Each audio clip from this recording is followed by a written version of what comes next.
What's up, everybody? Welcome to Fake Plastic Treefingers, the all things Radiohead podcast. In this episode, we're going to be discussing Radiohead's fourth album, Kid A.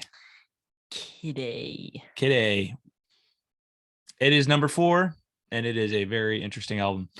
All right, so just the facts. Let's hit the facts with Kid A. So this record was recorded from early 1999, so January of 1999 through April of 2000. So a little bit over a year period to record this record. I remember that period well.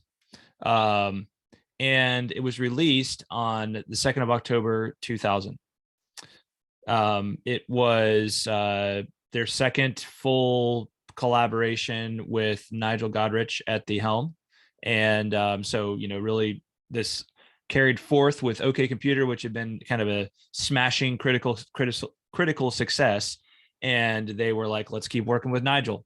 So they did. And that's how Kid A came to be. So, and it was recorded at Guillaume Tell in Paris, as well as Medley in Copenhagen and an unnamed studio in Oxford, England. So, Making a little bit mysterious there with the unnamed studio. Maybe that's the name of it, is unnamed studio. Maybe that'd be a very Radiohead thing to do. Hey, all right, so that's the facts.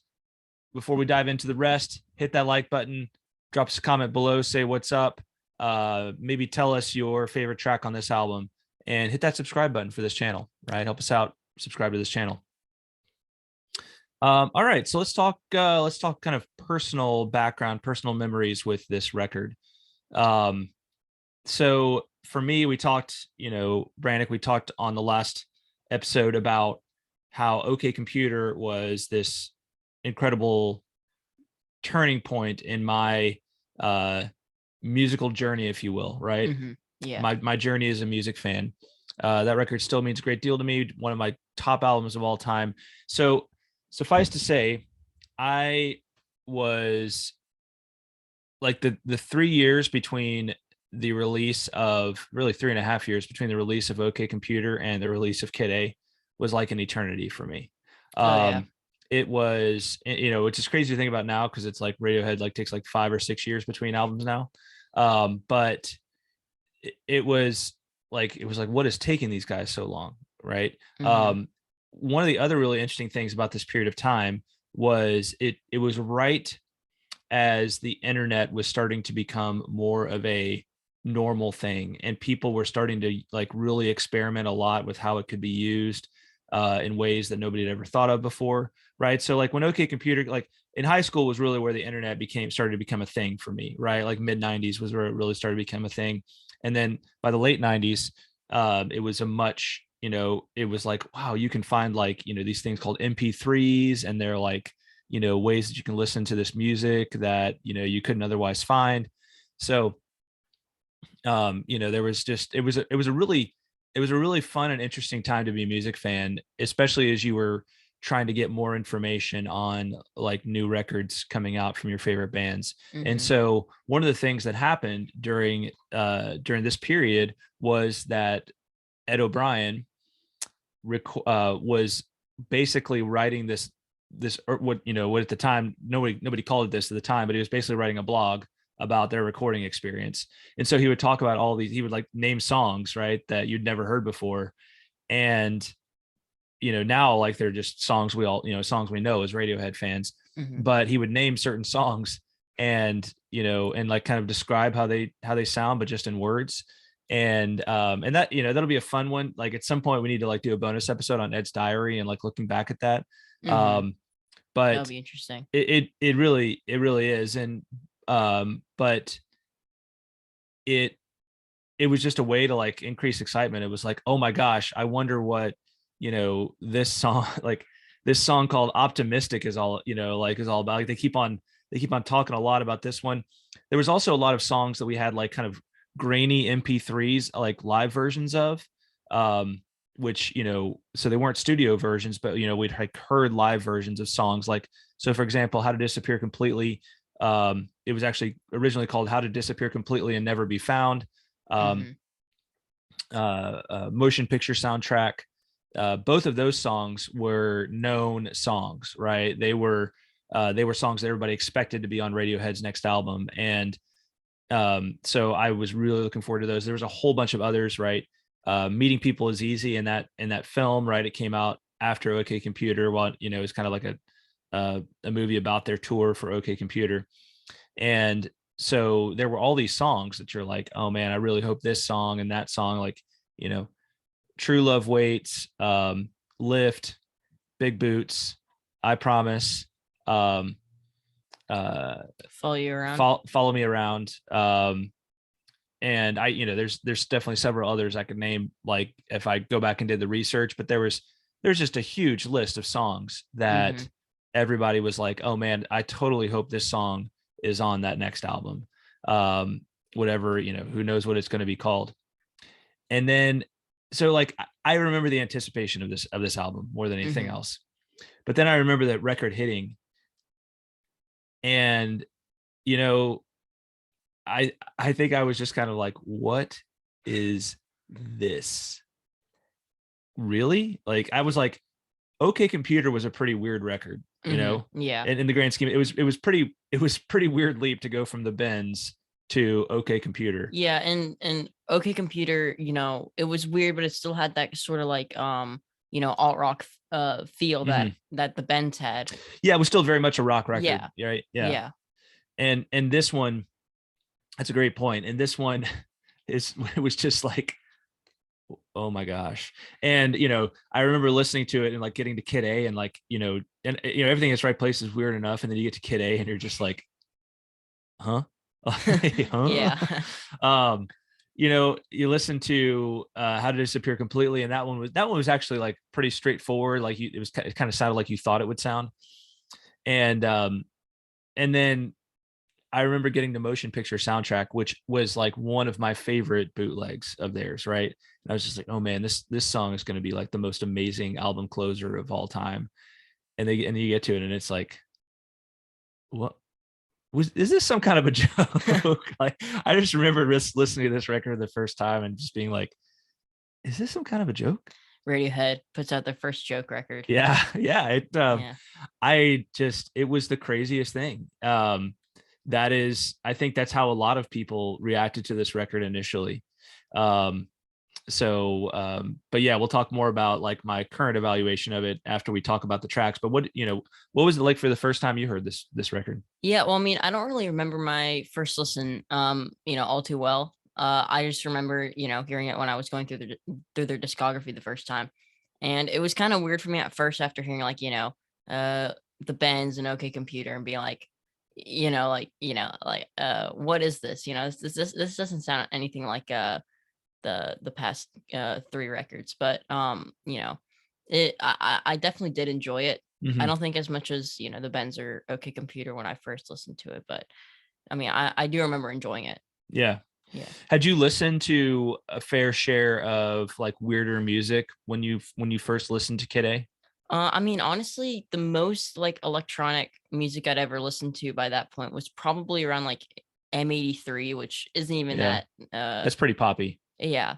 So this was pretty much the most electronic I'd ever dove into. Yeah. So it was a little weird at first, especially after hearing, you know, the Bends. Yeah. So, yeah. Wow. Well, should we talk about the tracks? let's do it. All right. Track 1. Everything in its right place. So, I mean, what can you say about this? So this is a band that we talked about, you know, pretty good at openers. Even You on Pablo Honey, pretty great song, one of the better songs on the album. And Planet Telex, pretty good great opener. Airbag, maybe one of my favorite songs, maybe one of the best openers I've ever heard on a record. And Everything in Its Right Place is a definite like change of pace, right? It's not the big rock song that you had come to expect from Radiohead's openers. Yeah, and I mean it's, you know, mostly based around it's based around the keyboard and a bunch of like glitching tom vocals, which is just like a really weird way to open up your album, you know? Yeah. There are more like ones that really keep you hooked on the album, but I feel like this one is just, it kind of hooks you in the way that it's just not really it's kind of like it's so weird that you have to keep on listening, you know? Yeah. So I mean it's a very strange opening track, but it's also you know, it's iconic. Yeah. Yeah. Well, now it has become iconic, and it's Yeah. and they kind of, they do a little bit more with it live. So not a crazy amount, but they do a little bit more with it live, and it's almost like I feel like Radiohead fans have like adopt, like if you are still a hardcore Radiohead fan at this point, then you have like just fully embraced the Radioheadishness of it all, right? Like you've Hmm. just fully embraced the absurdity of whatever it is they're doing, and just been like, whatever it is, it's awesome and I love it, right? Yeah. And I use that word in the most like in the most appreciative way, right? Absurd, like I don't say absurd in the sense of like, this is just like dumb, like some people say that's absurd, like it's dumb.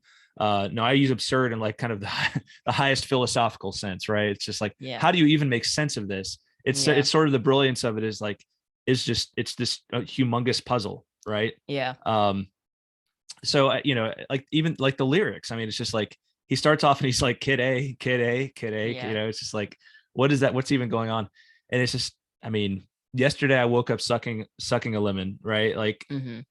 what Yeah. is Well, that all about? I mean, what do you do with that, Brannick? yeah. I mean, I mean, if you don't know, that's cool. I'm just I guess you know, I think there is the more I've like listened to this album, and um I've kind of come to think that this is like there's a little something more going on here than just a collection of songs. I think it might have mhm. like a loose concept. Yeah. And that might carry into, you know, the next album, Amnesiac. So I think just this very like strange, like the random vocals may, I mean, the random lyrics may like tie into like someone like kind of forgetting what's Hmm. going on or something. I don't know. That's just kind of, With the whole amnesia thing. yeah, Yeah. yeah. Interesting. Yeah. Well, and especially, I mean, because those albums are really, they were recorded at the same time, Kid A and Hmm. Amnesiac, and of course they were just kind of released as one deluxe edition with Kid Amnesiac, right? Hmm. Um, so uh, yeah, I mean, just like completely being dislocated in your mind, right? Maybe that has something to do with it. There are two colors in my head. What was that you tried to say? So, you know, it's almost like Tom is kind of is playing with us. Did he create these songs just kind of like the pulling lyrics from a hat kind of method, Hmm. and singing whatever came to mind? But I mean, I think there's something too. It's supposed to be deliberately difficult, right? Hmm. Um, it's supposed to be like far out pop music, right? Far out rock music, right? Yeah. How much can we push the envelope on being a rock band and doing this kind of stuff? So, but anyway, I mean, in retrospect, cool, great track. I mean, Yeah. it's a really good one. But I Yeah. remember the first time I heard it, I was just like, what is going on? Yeah. Yeah. And it did not get any better with track two. Yeah. Today. Kid A. Whoo. What a bizarre track. Yeah. I mean, the first of all, just like the very just disorienting vocals from Tom, like it doesn't even really sound real. Mm-hmm. Um, and then I think just like the random like string swells or synth swells that just randomly show up, and the drums randomly dropping out and then coming back in at like a random time just really makes the song so awkward, Mm-hmm. but also it makes it so unique in that way. Yeah. um Yeah. It's certainly the first time I heard it, I just didn't know what to do with it. It was like it's the most strange track on the album, mhm, but it's almost like it's got this mimetic thing going on. Like it almost sounds like a flying saucer landing right at the beginning. When yeah, it's like, and then it's got that eerie sort of, like almost like almost sounds like a nurse, like something like would be like a nursery song, right? yeah, At the like a beginning. possessed. nursery song. Possessed nursery song. Um, so and if there is some kind of concept that ties this album together, it feels like Kid A would be a really important track in that regard. Yeah, and I think if like I think it does tie in very well with this with a kind of loose concept of forgetting and being disoriented, because the song is just so disorienting, it doesn't really feel natural, so I think that the lyrics don't really tell much of a story, but I think the instrumental kind of tells the story. Yeah. Well, and it ends with this line, "The rats and children will follow me out of town," and that's that's a pretty strong allusion to the old Pied Piper story, right? So there's this idea that it's like, okay, come on with me, like everything was in its right place, but come on with me on this adventure through the weirdest sonic landscape you'll ever experience. Yeah. And so this song ends on that note. We've got heads on sticks, you've got ventrilo. I mean, there's really not a lot to the lyrics on a large part of this record, right? They're pretty. There's really kind of a few lines and several of the songs that just get repeated, and and so, but that limited nature to the lyrics makes it so you can really kind of focus on those lyrics and say, what does this have to do with the rest of this record? But some very like disturbing images, right? You've got heads on sticks, we've got heads on sticks, and you've got ventriloquists, right? Yeah. that's pretty disturbing. Yeah. Yeah. Anyway, weird track. Track 3. National Anthem. Yes. What do you think? What do you think of the National Anthem? So, I mean, the last couple tracks have, mostly been just based around like, soundscapes and keyboards, whereas this one is the most, they go back into that rock sound of, the last couple albums. And it's not even really, it's not like it sounds like it could have been off of like any of the albums before, but, that the bass led, the bass led opening. Yeah. Is, it feels more like a rock song than anything else. Yeah, and it's really interesting. This one apparently goes back to the OK Computer days. It was we now know that there was like demos for it floating around even before they recorded OK Computer. And it's fun to go back and listen to that early version of this one. But it's a again, when I heard this one, it was like, man, this is all dissonant, like it's and not I mean, there was some dissonance on OK Computer, but it's like 3 tracks in, and just really like hard to grab hold of, like a melodic sound song so far. For me, the National Anthem though is like it's all about like that that rhythm section, right? It's just so such a groove, like it's such a Yeah. it just rocks you. It just gets into that place. And and I just love how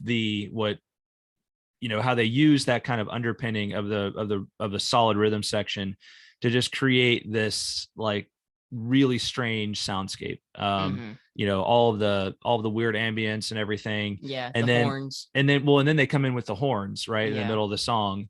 And like they have a lot of the eerie sounds like that Johnny's doing at first, but then they come in with the horns, and it's just it's all over the place, like dun, dun, dun, dun, dun, dun. Yeah. What do you think they call it the National Anthem? I don't know. Yeah. I just I can't really think of a reason why. Maybe the lyrics kind of do just sound like every national anthem ever. Where it's just like everyone hold each other's hands or whatever. Yeah. But I mean, nothing besides that doesn't really sound much like a national anthem. Maybe it's like a national anthem of a dystopian society, you know? Yeah, it's almost like I feel like it has to do with, it's, I mean, this again, very straightforward lyrics. There's basically everyone around here, everyone is so near, it's holding on, right? That's basically the only three lines in the song, right? Yeah. The only three lyrics in the song. And it makes me think, like, calling it the national anthem, what does that mean? Well, it has to do with everyone. So it's like the whole nation of everyone, right? Um, is holding, it's holding on, right? So like, it's like, this is the anthem of the nation as holding on. And I feel, given what I know about the band's sort of political view of the world, is that maybe this is just like having to do with the nation meaning the political body that rules everything, right? Like kind of holding on to everyone, right? Like kind of wanting to tighten down on them and hold them in place, right? Even all the while, like, it's just kind of, so it's like that's like the rhythm, the pounding rhythm, and then it's like all the noise and everything is just like everyone just kind of wanting to break free. Yeah. Right? Like wanting to break apart, like banging on the gates, being like, let us out, right? I don't know. I mean, the lyrics on this record there's not many of them, and they are very ambiguous, right? All the way through. So it's not like what I just said is that there's a lot of evidence necessarily to support that. It's just like, it's a best guess, Yeah. And I think that's kind of like what Radiohead was trying to do. They were trying to, they were pretty much saying this, it's pretty much whatever you think it is, it's loose enough for you to get your own opinion on it. So yeah, but I mean, National Anthem is a phenomenal song. Yeah, on Wikipedia, York and Greenwood directed the musicians to sound like a traffic jam. According to York, he jumped up and down so much during his conducting that he broke his foot. Yeah, so there you go. Very cool track. Track 4, How to Disappear Completely. Yeah, well, this is widely considered to be their best song. And I mean, there's a reason why, because it's a phenomenal track, the strings on here are gorgeous. Yeah. Well, all right, so that's interesting to me.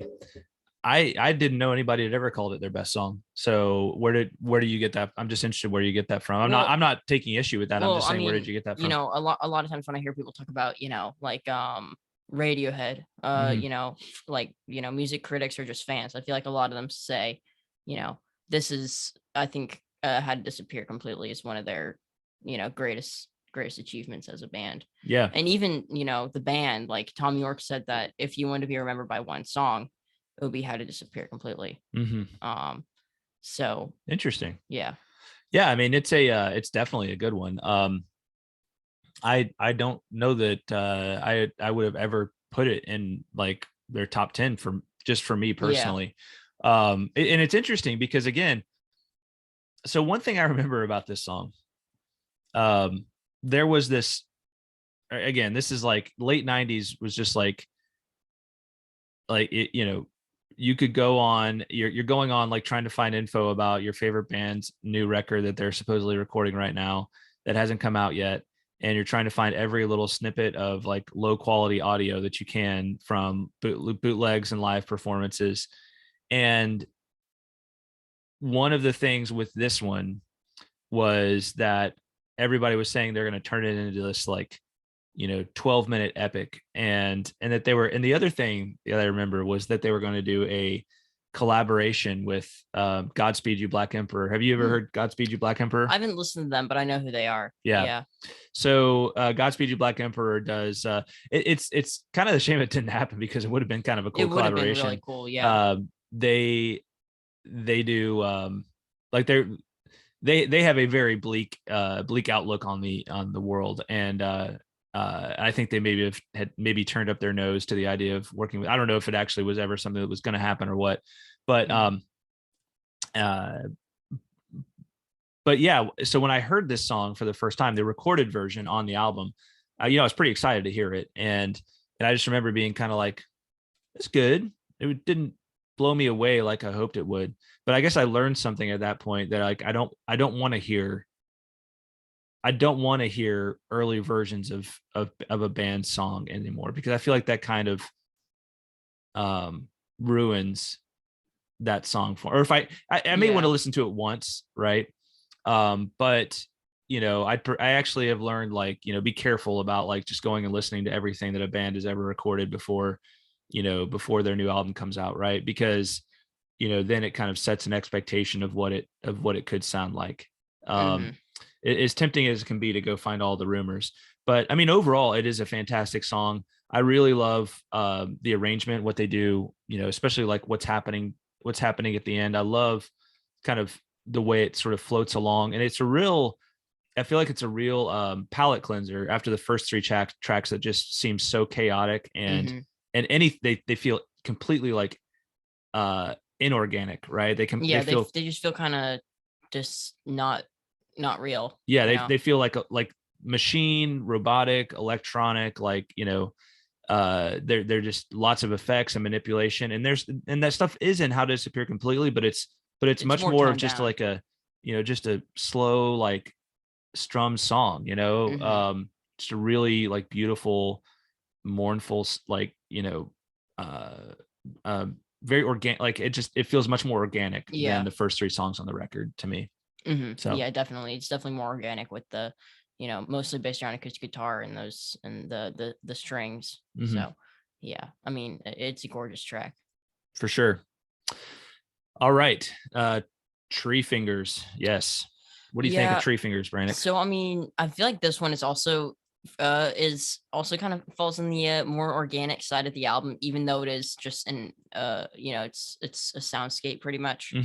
But being just just an ambient track, I think that makes it feel more organic and more real. Yeah, well, this one is I guess you could say it's kind of like the Fitter Happier of Kid A, right? It's like it's the track that's a little bit more a lot of people were probably just like, okay, like the rest of the tracks were weird, but this one's like, what is this even doing here?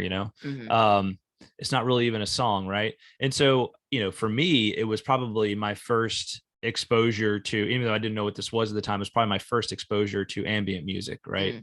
To just this idea that a song could be just like kind of this just cloudy noise just kind of hovering there, right? In the background.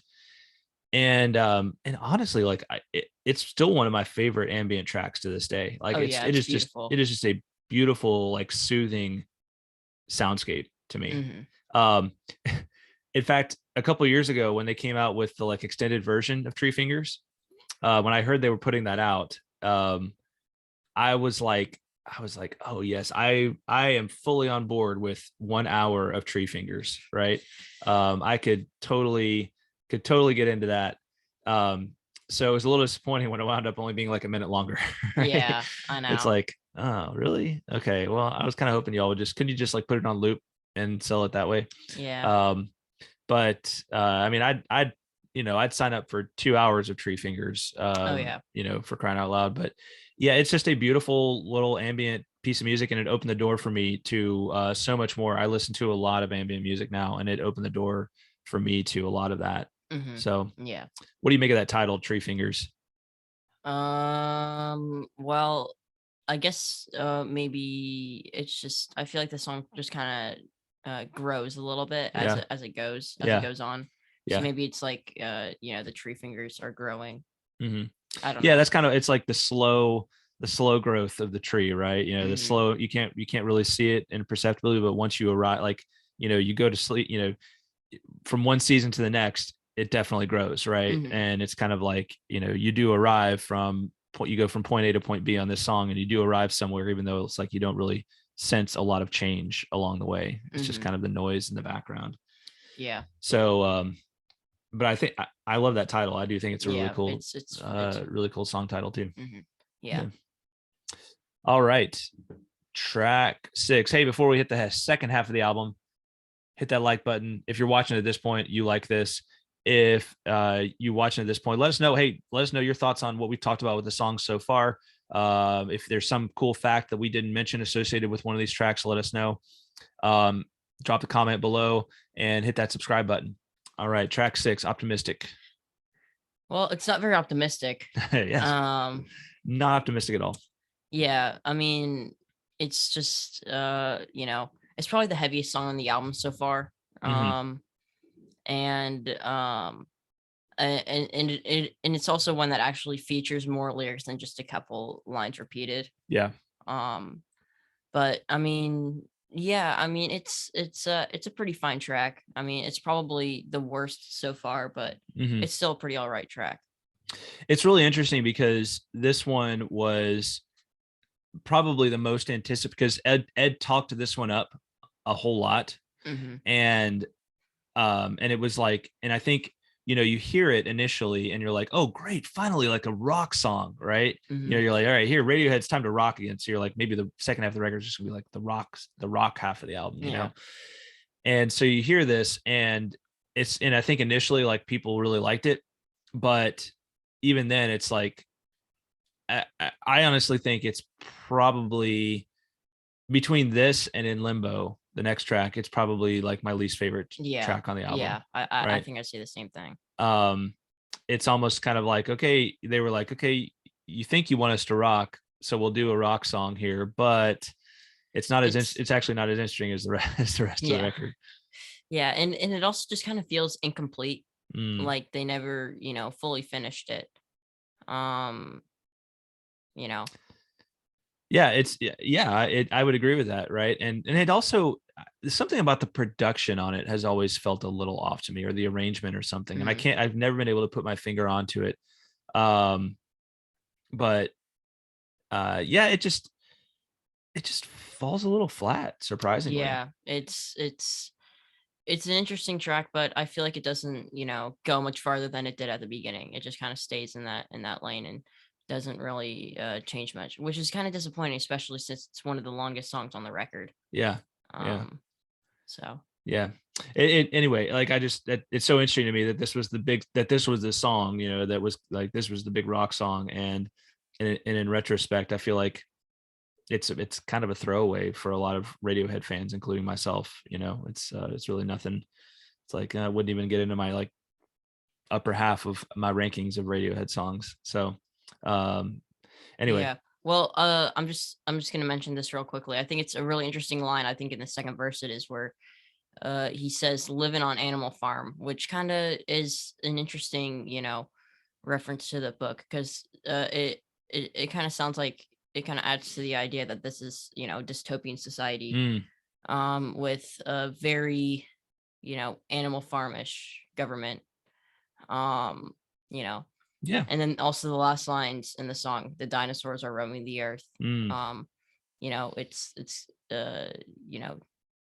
I don't know. It's very, Well, that dystopian theme is very strong throughout this record, and it's even more. I feel like it's even stronger than it was on OK Computer. It's like OK Computer was kind of like, okay, we're like, we have technology and everyday life like intersecting, like, kind of about to get into this head-on crash, right? Head-on collision, and everything still sounded kind of sweet on OK Computer. Yeah. And now it's like the collision has happened, and it's like, here's the mess of it all, Yeah. So yeah, great observation there. Picking up on the reference to Animal Farm. Yeah. Big fish eat the little ones. Dinosaurs roaming the earth. Not my problem. Give me some, right? And essentially you can try the best you can. The best you can is good enough, right? Nervous, messed up marionette floating. I mean, it's all very dark, right? Yeah, it is. And it's all, yeah, I don't know, but I think I think it's one of the first tracks where the lyrics have something a little more than the tracks before. Yeah. Well, let's talk about In Limbo. So Optimistic kind of bleeds into In Limbo. Yeah. What do you think about In Limbo? I'd say it's probably the least interesting track on the album. I mean, it's not bad in any way. It's just kind of it's a pretty sleepy track. You know, so I mean, it's probably my least favorite on the Mhm. album. Yeah, it's I will say that I think one of the things that it has the virtue to it is that it follows like Optimistic is kind of it being kind of a letdown as a more straightforward track. Um in Limbo is at least like has a very interesting arrangement, and it's a non-traditional song, right?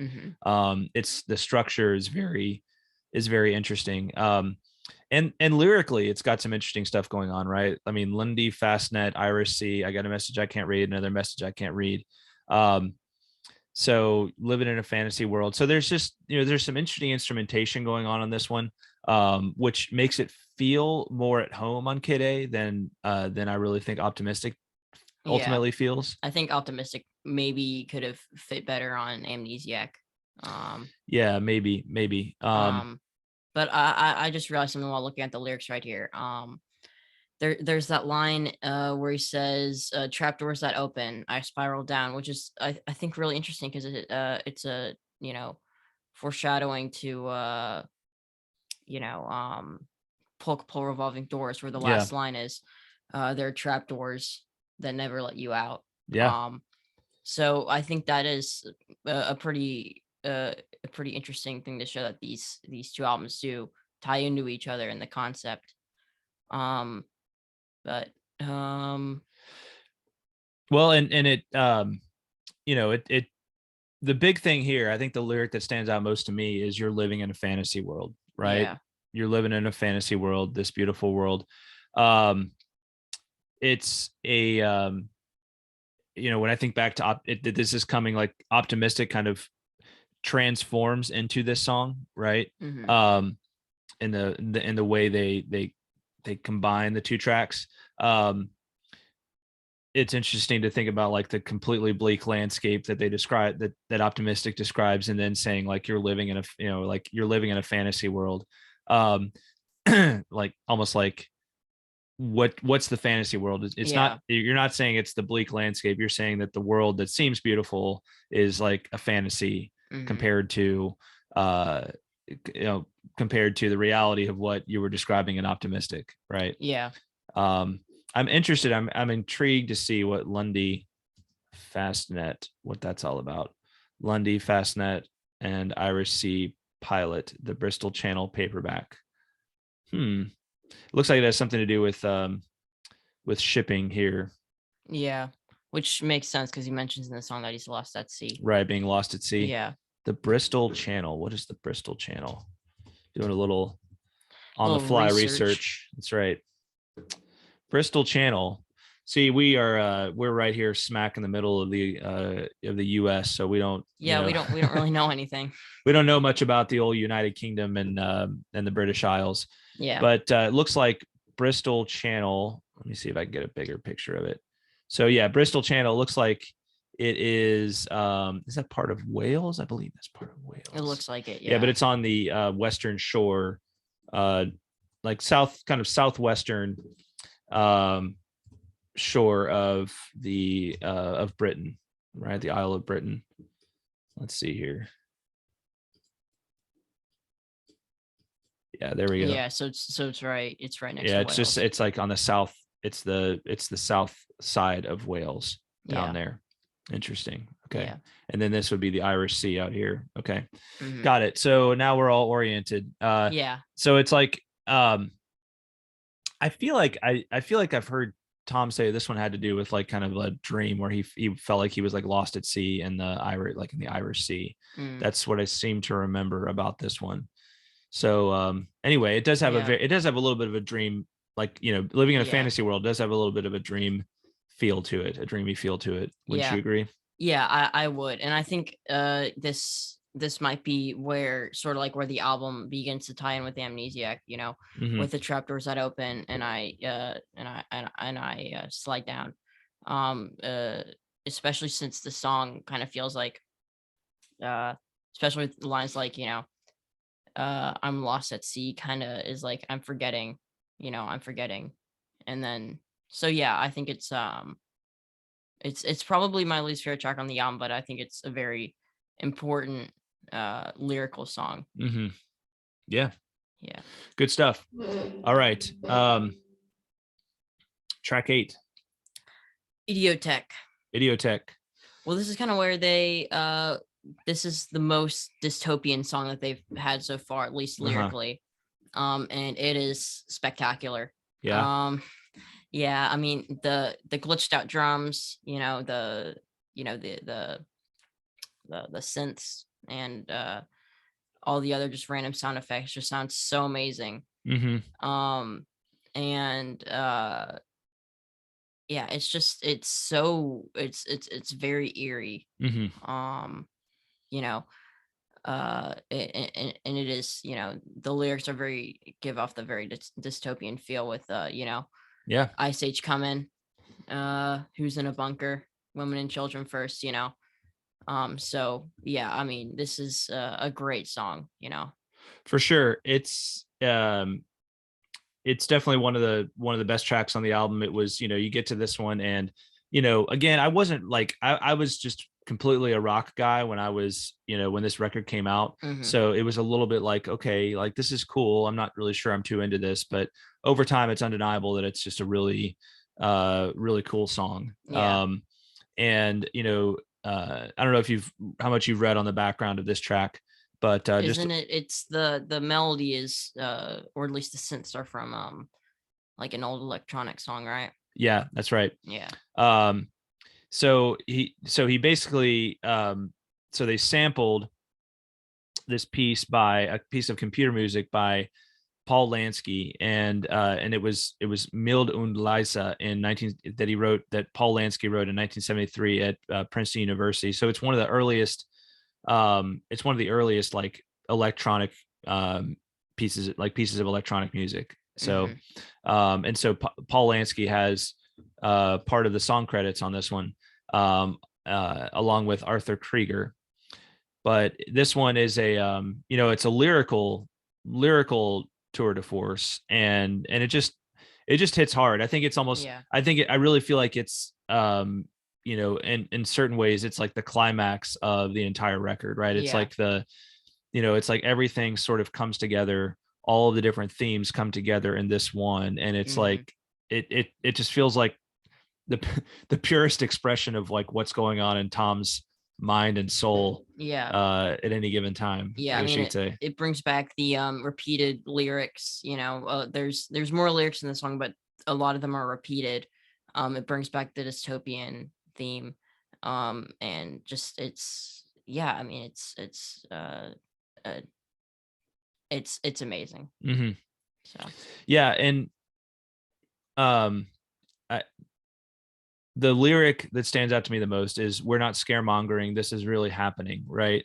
Um, and I love that, like that this is really happening, because like what do they say on in Limbo, right? You're living in a fantasy world, right? Yeah. So is it happening? That's not me. This isn't happening on How to Disappear Completely, right? There's these little things that the rest of the record has this feel like maybe at least for Optimistic has this feel where it could be like kind of this dreamscape, and then Idioteque is like this like alarm clock going off, right? And it's like, oh my gosh, all of this is really happening. Yeah, this is all real. Yeah. Yeah. And for me, Brand, it gets really interesting to like look back on this as having come out in 2000, and it was a less than a year before the 9/11 attacks. And I'm just trying to remember back, like what was going on in the world that Tom was so upset about, because this is like, it's almost like, like the year two, like leading up to the year 2000, you're like, oh my gosh, it's the year 2000 coming up, right? When you're growing up, it's like, it's like the future is officially here, right? And all of those associations with technology, what does our future hold for us as the human race? And Tom seems to be painting this very bleak picture of what he thinks is in store. And I'm trying to remember like what was going on in the world at that time. What wars were going on, what were the awful things that were going on that were sort of inspiring this. And I don't know, I don't want to make too much of a like political commentary, but I know I guess there were some pretty stark things that were going on that that Tom was pretty upset about. Yeah. So, all right, track 9. Morning Bell. Morning Bell. Yes. Yeah. So this song is in 5/4. Mm-hmm. And I think it might be the only song on the album maybe that's in an odd time signature. Which normally there's at least one song on every Radiohead album in like an odd time signature. So I mean, I feel like this one doesn't really have all that much to unpack with the lyrics. Just from first glance, I feel like it's it doesn't really tie much into the dystopian theme. Yeah, I don't know. I mean, I guess it's bringing it back home to be a little bit more personal, because it does feel a little bit like this is a this is just like, like after Idioteque was like, just like everything is wrong, like everything is going off, it's like fire everywhere, it's like the morning bell, like it's like the world's waking up, and now it's like at home you're waking up to all of it, right? Where like just these like little everyday problems, like where'd you park the car, and even like just the morning bell, like waking you up, right? Yeah. Also, like the line "Sleepy Jack the Fire Drill," like what is that? Yeah. It's so weird, but also like I don't know. Yeah, well, I feel like there's certain lyrics on this one where it's like very clear, and then there's certain lyrics that are extremely ambiguous, and they mix them together.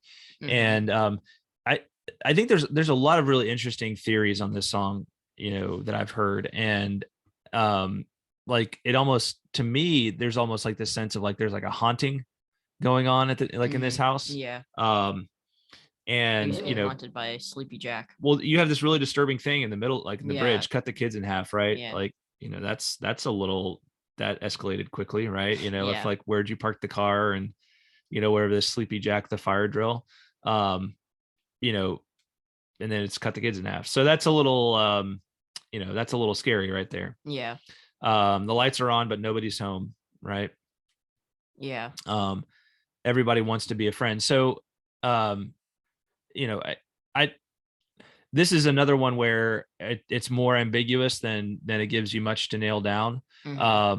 But it's like, I feel like it continues with the Idioteque theme, because it like, it's has to do with like the sense of alarm, but it's like, is anybody really paying attention to the alarm? Yeah. Right. Yeah. Who's actually awake? Are you Sleepy Jack, or are you awake? Right. Yeah. Oh, interesting. I like that. And the fire drill. Sleepy Jack the fire. Yeah. Maybe it's like, are you sleeping through the fire drill? Yeah. Right. Yeah. Sleeping through the fire alarm. So yeah, it's an interesting one. And it'll be interesting when we get to Amnesiac to compare the two versions of Morning Bell. Right. But I think this one's a cool arrangement. I think it's one of the more rock arrangements on the album. So cool track. Yeah. Which leads us into motion. Go ahead. Motion picture soundtrack. Yeah. So I know you mentioned earlier that this one isn't your favorite. But honestly, this one is I love this track. It's beautiful. And I mean it's always been a favorite of mine off of this album. So and the organ is it's a beautiful track. Yeah, I mean it undoubtedly it's a great song, and I think it's a really interesting way to end this record. That's been, that's Radiohead, that's just amped up the bleak outlook, the pessimism and the bleak outlook even more so, right? Than compared to what OK Computer was. But it's the same kind of thing where the record seems to like it surprisingly ends on the most optimistic note, like on the record, like optimistic. right. Yeah. I will see you in the next life. That's the last that's the last line. Yeah. And it doesn't sound like he's being ironic either. Yeah. Right. It doesn't sound like he's being like, yeah, I'll see you in the next life or whatever. Yeah. It kind of, after the events of, Idioteque, and, Optimistic and Limbo and Idioteque, it kind of seems like there's, how tragic all that sounds. It ends with him saying, you know, we'll be together again in the next life. Mhm. There's something after this. There's something hopeful. Um, but there's also something interesting because I feel like the part where he sings that, it sounds very like the arrangement at that part changes from being like a very beautiful arrangement to just like kind of abrasive, Mhm. and it doesn't really sound you know like sound hopeful. It Mm. sounds more angry than anything. Yeah.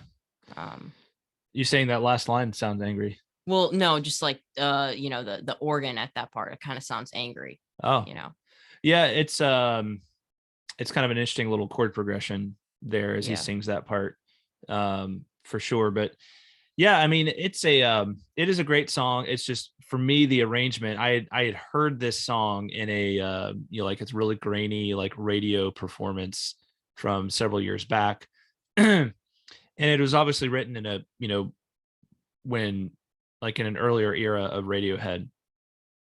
So it was surprising to me that they did this with the arrangement, right? Because I could have seen it being a much bigger sort of like slow, like kind of slow building rock song, Hmm. I could have seen it having having the sorts of strings that you would get on the slower acoustic songs on the bends, right? And that's not where they went with it. Yeah. They went a completely different direction. And so it is interesting that this being the Yeah, first this version is of the the song only that you've version I've heard, heard. right? Yeah.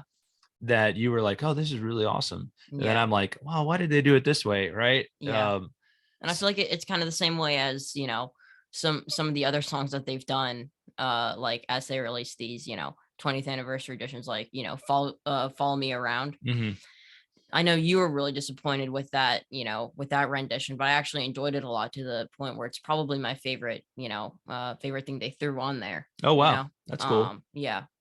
So, I mean, and yeah, I mean, I really enjoy this, Yeah. this version of it, especially the harp in the second verses.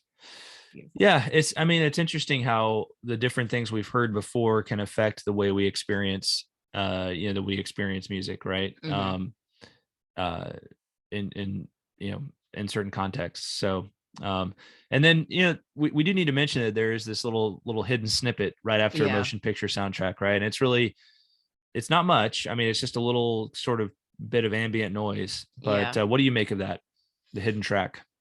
I think it maybe sort of ties back into Treefingers with the ambient way to end the, second half. Hmm. Um, I think it's very beautiful. Yeah. And it maybe is sort of a representation of, this afterlife that they're talking about. Yeah, that's that that was what I was gonna say. Is I feel like the thing that makes most sense to me is that it's like this sound of like the soul ascending to heaven, Yeah. right? Yeah. It says, "I will see you in the next life." That it's like, or maybe it's all of this world getting burned up and the soul leaving, right?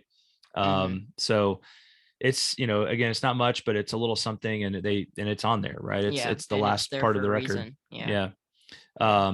So conceptually, I mean, let's talk about your current assessment of this record. What do you think this album is about? You mentioned that you feel like there is a concept here. I mean, what would you say Yeah. that concept is? Well, I mean, I think the concept is more apparent in the last couple tracks, like, Optimistic in Limbo and Idioteque. I think that's where it's most important. And I think it ties into Amnesiac and pretty much this dystopian society where this person, forgets all about, you know, uh forgets all about what what the world before was like.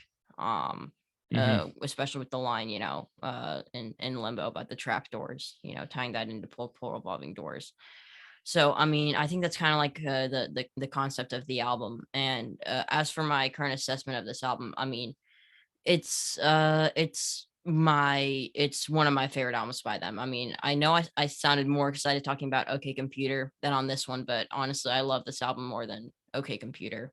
Mm, And it's one of my favorite albums of all time. wow, I love it. that's great. Yeah. Yeah, that's great. Yeah, I think I think for me, Kid A is a pretty great album, and it's definitely one that has grown on me a lot over the years. I have a deep appreciation for this record. It's a really interesting record, Oh yeah. right? I mean, both this and OK Computer are extremely, but this one is just more like just such a puzzle, right? Yeah, it's a puzzle and you have to fit it together. And that's one of the, if you're not into the idea that it's a puzzle, then it's going to be a difficult record for you. It cracks me up because um because my wife, your mom, right? We'll refer to her as Greta on here. Yeah. She is not like a fan of really like strange avant-garde, music, but she absolutely loves the national anthem. Yeah. Right. In fact, we were talking about it the other night, and she was like, I think she brought it up as kind of this like everyday music challenge that we do. And she was just saying like, this song like got me to realize that things don't have to always be melodic to be like, good, in a traditional sense, to be like really, really like fun, like to be Yeah. cool.